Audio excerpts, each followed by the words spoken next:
And finally, some news out of Pennsylvania, the state with the highest rates of mayors per Easttown. I think most people are aware that America can be, let's say, a little extra when it comes to putting people in prison. But I think we can all agree that this story is taking it a bit too far. Here's a crazy story out of Central PA. A man is facing up to 7 years in prison, all because he failed to pay the right amount for a Mountain Dew. The man grabbed a bottle of Mountain Dew, slapped $2 on the counter, then walked away, but he still owed 43 cents. The store called police. Officers tracked him down.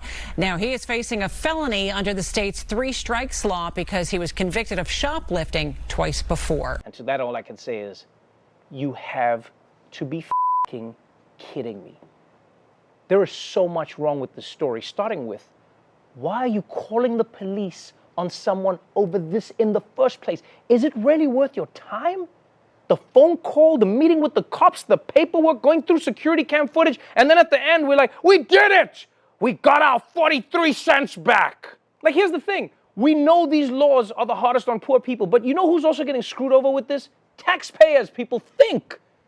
Instead of our taxes going to roads, schools, free Wi-Fi that actually works, instead, we're wasting it on prosecuting somebody for 43 cents.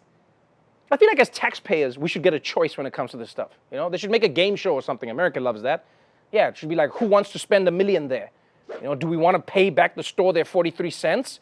Or do we want to use the taxpayers' money to imprison someone for 7 years at $40,000 a year? I think we would all pretty quickly decide that we're just going to pay back the store. Oh, and by the way, can we all agree that the 3 strikes rule is Because if you're going to base your laws on sports, at least get the rules right. Right? Because baseball doesn't just have strikes. They also have foul balls. If you have 2 strikes and you hit a foul ball, you're not out. They just let it slide. That's what this should have been. Right? It's a foul ball crime. You don't go to prison for it. And also, baseball doesn't just punish the batter. Right? It punishes the pitcher. So technically, the rule should be that if the cops mess up 4 times, you get to walk. You know, like if the cops pull you over repeatedly and they find nothing, at some point you should get 1 free crime. And I'm not saying like a crazy thing like murder, you know, just like a first base crime. You know, like you get to shoplift something small, or you can have like 1 free bar fight and go home. Or maybe they say you can start a meth lab at the studio where you tape your TV show and not get taken downtown for questioning, you know, because it's just meth. I mean, we all agree on that, right? Just me.